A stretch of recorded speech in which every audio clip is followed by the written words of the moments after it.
Hello guys, j'espère que vous allez bien. Bienvenue chez la Doha. It's about everything. Comme vous le savez, on aborde différents sujets d'actualité. Cette fois, on y va du côté de la Côte d'Ivoire. On est de retour. On va parler d'une influenceuse. Je sais qu'actuellement, qu'elle est en tournage pour l'émission House of Challenge. Et elle a eu un moment de trop-plein que j'appelle. On parle de l'influenceuse Mabio, de son vrai nom Virginie Kwame. Donc, en tant que tel, qu'est-ce qui arrive avec Mabio? Une femme en larmes, 150 000 personnes connectées simultanées dans son direct et des révélations qui glacent le sang, qui te fait réagir, que tu le veuilles, que tu le veuilles pas, que tu l'aimes pas, ça te fait réagir. Ce que tu prends pour de l'amour peut être une stratégie de domination. Mais derrière l'émotion, il y a quelque chose de plus froid. Ça s'appelle l'emprise. Aujourd'hui, la toile ivoirienne est en feu. L'influenceuse donc Mabio, Yélène Virginie Kwame, a pris briser le silence.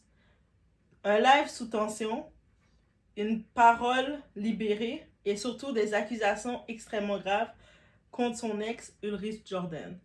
Je vais prendre l'option, je vais regarder tout ce qui arrive sur la toile et je vais regarder de d'autres points de vue. Donc, on y va. It's about everything, on est chez la Doha.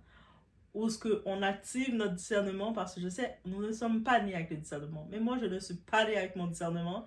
Je le travaille, je dois le pratiquer, je dois le mettre en pratique continuellement et c'est ça qu'on fait. Et on va regarder ce que je retiens de ce direct. Donc, et aussi en prenant compte qu'il y a beaucoup de personnes, que ce soit femmes et hommes, qui sont dans ce type de relation et qui sont peut-être encore dans ce type de relation et qui se demandent jusqu'à quand et qu'est-ce que j'ai fait pour mériter ça ou peut-être c'est ça que je mérite. Donc, je prends vraiment cette considération en compte. Donc, on s'installe, on peut en profiter déjà, mettre de l'encouragement à Doha, oui, Kembe Doha. On met un petit like, du boosting, du boost de la vidéo. On met les cœurs, vous savez, mes couleurs préférées. On est quand même dans le mois de ma fête. Le mois d'avril, c'est le mois de ma fête. Donc, on y va sans perdre d'instant. It's about everything.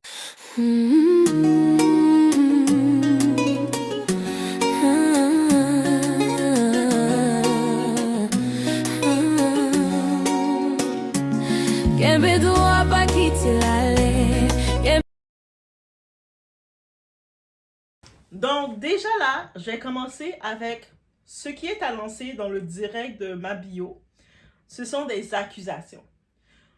Ce ne sont pas des faits judiciairement confirmés pour le moment. Donc, on ne va pas aller du point de vue légal, on va aller comme étant l'information a été propagée sur le net. On y va, on regarde qu'est-ce qui a été présenté et on analyse comme ça. Donc, on n'est pas du point de vue légal. C'est important de le dire. Mais une chose est sûre, ce témoignage choque et ça fait réfléchir. Dans certaines relations, ce n'est pas de l'amour, c'est un rapport de pouvoir. Une personne donne, s'attache et s'expose, l'autre observe, teste, puis prend le contrôle. Pendant ce direct, ce live qui a été fait, on a vu Mabio en pleurs. Elle raconte une relation qu'elle décrit comme destructrice. Elle affirme avoir subi des violences, de l'humiliation, un contrôle psychologique. Elle évoque même des scènes choquantes que, si elles sont vraies, dépassent le cadre d'une simple relation toxique. Je vous dis, ça dépasse le cadre de dire elle était dans une relation toxique. Ça dépasse le cadre. Ça peut rapidement, avec les révélations qu'elle a faites, ça peut aller dans le côté légal, mais moi, je ne vais pas m'aventurer là. Mais avec ses faits, elle sait les faits qu'elle a, ça dépasse le cadre, juste pour vous dire. On va prendre le temps ensemble d'analyser une relation toxique. Tu sais, on entend toujours le mot relation toxique, toxique, toxique. On va prendre le temps d'analyser ça. Et là, on doit parler sérieusement. Ce n'est pas du piment. Ce n'est pas une relation compliquée. Quand quelqu'un te fait du mal volontairement, ce n'est plus de l'amour. C'est de la destruction. Et on va regarder les patterns. Ce que beaucoup ne voient pas. Dans ce type de relation, il y a souvent un schéma. La victime parle, l'autre va minimiser ou même attaquer, être en mode attaque. Et c'est exactement ce qu'on observe ici actuellement. Ça s'appelle un mécanisme de domination. Ça commence rarement par la violence, ce type de relation. Ça commence par l'attention, la séduction, la connexion intense. Puis doucement, la personne t'isole, te fragilise, te fait douter. Et un jour, tu ne reconnais plus la relation. Tu donnes plus que tu reçois. Des fois, tu reçois plus rien du tout, mais tu es tellement dans ce conditionnement que le rien que tu reçois, ça devient le plus que tu dis mériter. Tu excuses l'inexcusable, des gestes, des actions qu'elle a pu révéler, que c'est inexcusable, impardonnable même. Mais elle va, pendant une période, quand elle est dans ce rouage, elle va excuser. Tu restes même quand ça te détruit. Et là maintenant, à partir de maintenant, je vais vous parler avec une autre casquette. Là, je mets une autre casquette de Zoa, peut-être. On va s'habituer à cette casquette-là, ok? Parce que, comme vous savez, moi, au-delà des réseaux, je suis étudiante en éducation spécialisée. Je m'apprête très bientôt, dans quelques semaines, quelques mois, à faire mon 3e stage en éducation spécialisée. Et quand j'écoute ce type de témoignage, parce que je peux me retrouver avec une clientèle comme ça, je ne vois pas juste un clash. Je vois une personne en détresse émotionnelle. Une personne qui a été fragilisée, qui a peut-être perdu ses repères, qui a toléré l'inacceptable, parce qu'à un moment, elle n'avait plus la force de se protéger. Et dans ces situations, ce qu'on comprend, c'est que ce n'est jamais juste une question d'amour. C'est une question de sécurité émotionnelle, de dépendance et parfois de survie psychologique. Et non, on ne juge pas une personne dans cet état. Peu importe du côté de l'influenceuse qui s'est présentée, de qui s'est fait, qui s'est pas fait, les clashs d'avant, dans l'état maintenant qu'elle a fait ce direct, on ne juge pas, on ne la juge pas. Parce que quand tu es dedans, tu ne vois pas clair, tu minimises, tu espères que ça va changer. Une personne en détresse émotionnelle n'a pas besoin de jugement, elle a besoin de compréhension et de protection.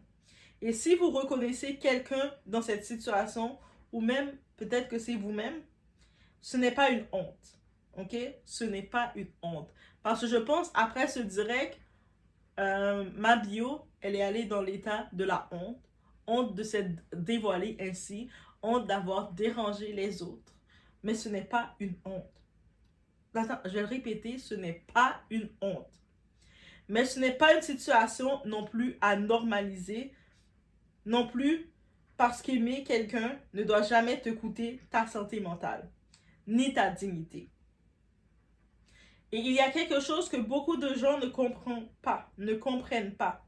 Une relation sous emprise, ça ne commence pas dans la violence, ok? Ça commence dans l'intensité. C'est ça la différence. Quelqu'un qui te donne beaucoup d'attention, qui te fait sentir unique, qui va très vite, beaucoup même trop vite. Puis doucement, ça change. C'est ça que ça commence comme ça. Tu commences à douter de toi lorsque ça change. Tu t'excuses même quand tu n'as rien fait. Tu vas te retrouver à t'excuser quand tu n'as même pas à t'excuser. Tu vas même pas savoir pourquoi tu t'excuses.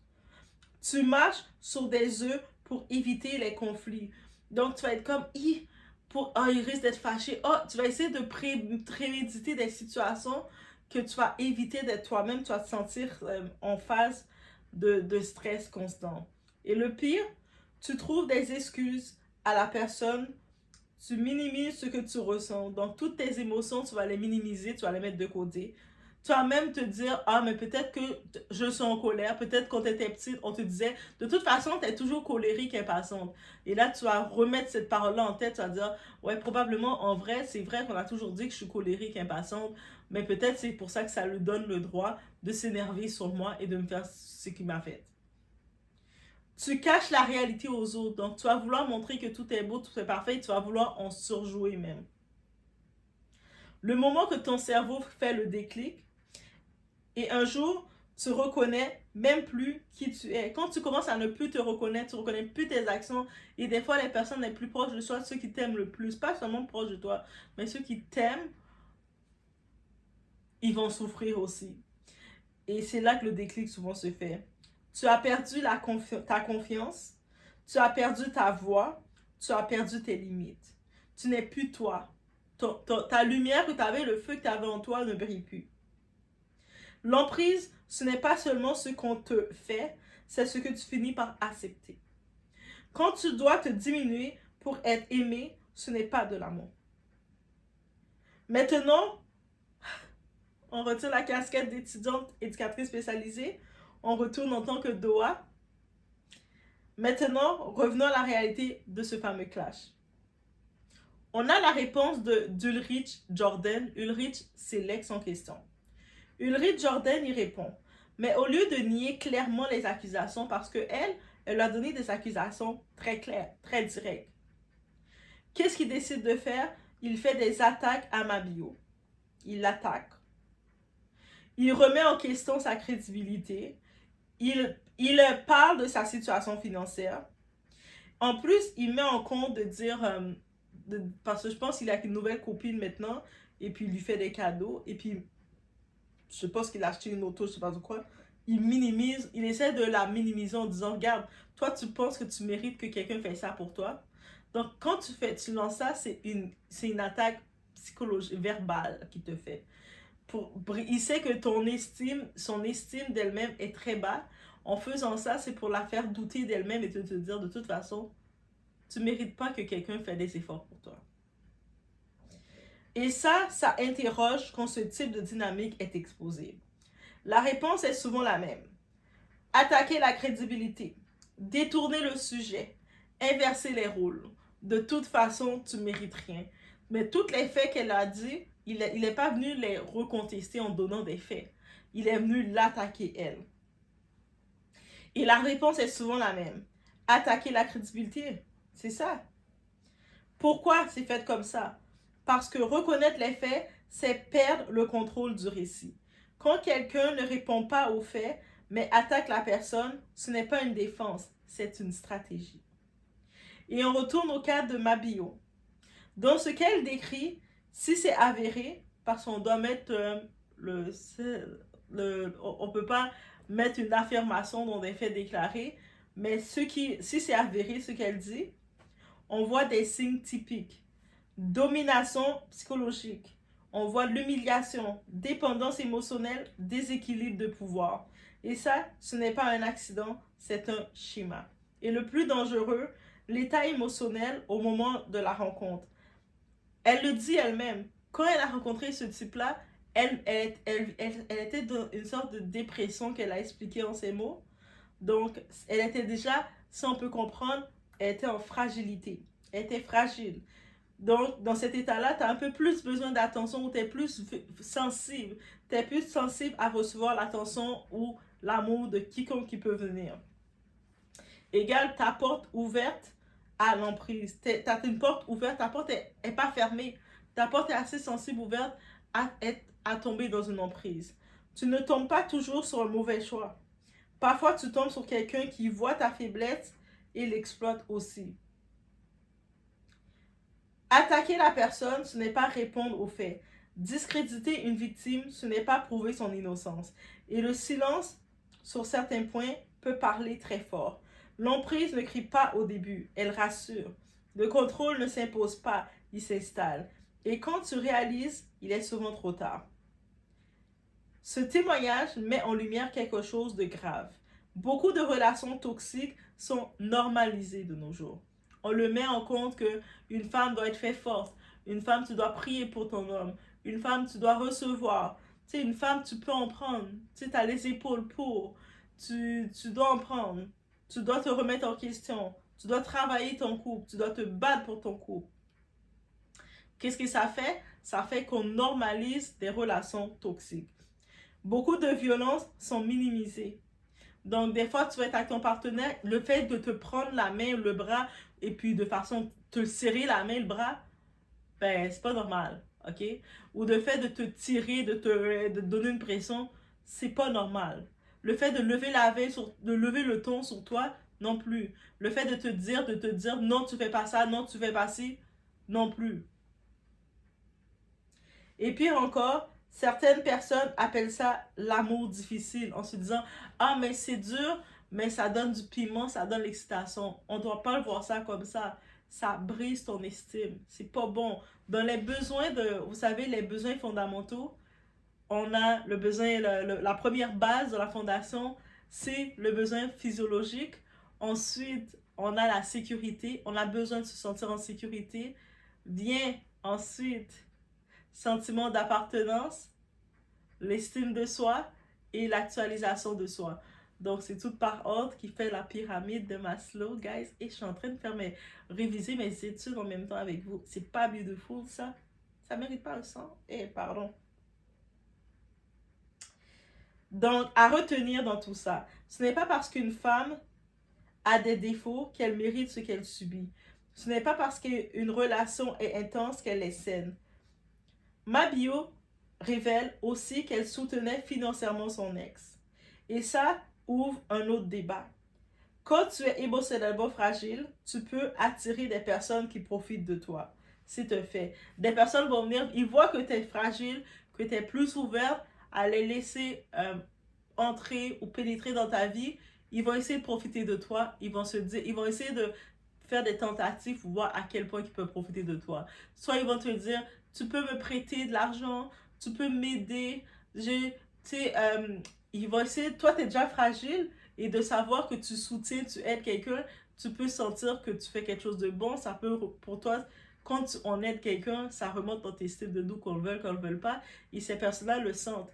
Ils sentent que tu es fragile, donc ils vont venir profiter de toi, ils vont venir essayer de t'amener des factures. Ça aussi, c'est des signes à noter. La dépression plus la recherche d'amour égale c'est une combinaison dangereuse. Ce n'est pas dans un partenaire que tu dois chercher ta guérison. Ce genre d'histoire doit servir à une chose, reconnaître les signaux le plus tôt possible, arrêter de romantiser la souffrance. L'amour doit pas... Tu peux pas être avec un partenaire, dire « Oh, je suis en couple » et t'es pas à l'aise avec ton partenaire. Tu peux pas parler avec ton partenaire. Tu peux pas compter sur ton partenaire. À chaque fois que tu vas discuter avec ton partenaire, tu vas te sentir irrité, énervé et instable. Que tu es avec ton partenaire qui ne t'apporte pas de stabilité, que ce soit morale, amusante, que tu ne peux pas partager tes projets avec lui et quoi que ce soit, tu ne peux pas considérer ça comme un couple et te dire que tu es en couple, ok? Arrêtez de romantiser la souffrance. Comprendre que l'amour ne doit jamais coûter ta dignité. Tu ne peux pas construire de l'amour sur ta propre souffrance. Et peut-être que là, pendant que tu m'écoutes, tu penses à quelqu'un.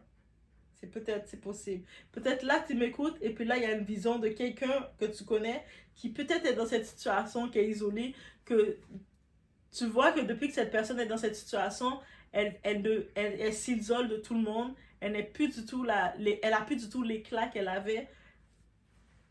Mais une relation passée, une situation actuelle ou quelque chose que tu vis en silence même, et peut-être que personne ne sait, tu le vis tout seul. Ce que tu as accepté, ce que tu as supporté, ce que tu as caché pour protéger l'image de l'autre, mais laisse-moi te dire quelque chose clairement. Ce que tu as vécu compte.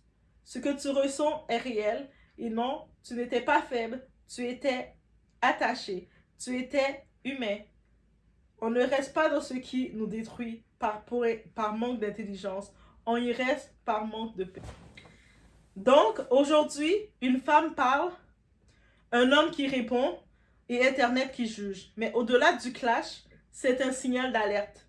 Aujourd'hui, une version s'exprime, une autre répond et Internet choisit un camp. Donc, chaque personne, peu importe qu'est-ce qui vous vient, vous allez choisir un camp. Il y en a qui vont aller du côté de l'ex de Ulrich, Jordan. D'autres personnes vont aller du côté de Mabio ou d'autres personnes vont rester un petit peu entre les deux. Mais c'est comme ça, c'est fait, c'est partagé sur l'Internet. Mais la vraie question, combien de personnes vivent ça en silence? Vous serez surpris de voir la réponse, mais beaucoup plus de personnes que vous le pensez. Arrêtons de romantiser la souffrance, guys. Arrêtons de normaliser le chaos. Et surtout, apprenons à reconnaître quand ce n'est pas de l'amour. L'amour ne détruit pas, l'amour ne rabaisse pas, l'amour ne contrôle pas. Si ça te brise, ce n'est pas de l'amour. Donc, laissez-moi savoir maintenant en commentaire, est-ce qu'on écoute vraiment les victimes ou est-ce qu'on préfère le spectacle? Laissez-moi savoir. Est-ce qu'on parle assez de l'emprise dans les relations ou est-ce qu'on continue de l'appeler amour compliqué? Si tu t'es reconnu dans cette vidéo, écris juste force. Je vais comprendre. Et c'est ça. Je vais comprendre. Bien entendu, je tiens à le répéter, ici ce sont des accusations qui ont été portées face une personne qui est en état de crise émotionnelle. Ce ne sont pas des faits judiciairement confirmés. Okay? Donc, on ne peut pas rentrer dans le côté de dire est-ce que c'est vrai, est-ce que c'est pas vrai. Ça reste selon ce qui est lancé, mais ça reste qu'est-ce qu'on ressort, qu'est-ce qui en ressort. Donc, je vous laisse sur cette réflexion. Et puis sinon, faites attention à vous et sachez que oui, il y a beaucoup, ce type de relation toxique qui a été beaucoup trop normalisé, malheureusement, beaucoup trop normalisé est très présente. Des fois, les couples go, les couples ont l'air parfaits, mais en dedans, c'est complètement le contraire. Donc, on sait, surtout dans notre communauté, on épouse vite le couple. Quand quelqu'un est seul ou essaie de s'apprendre à se connaître, on va dire vite, prends quelqu'un à côté de toi. Mais à quel défaut de prendre quoi à côté de toi? Et des fois, tu prends pas quelqu'un à côté de toi parce que tu as encore du travail à faire sur toi. Peut-être tu n'es pas prête tout simplement, mais on va te mettre la pression. Et là, tu vas te retrouver, tu es déjà encore en état de vulnérabilité parce que tu n'as pas fait un certain travail avec toi. Et là, tu te retrouves sous l'emprise aussi. Donc, je vous laisse sur ce, guys. Laissez-moi savoir ce que vous en pensez. On se retrouve au prochain vidéo.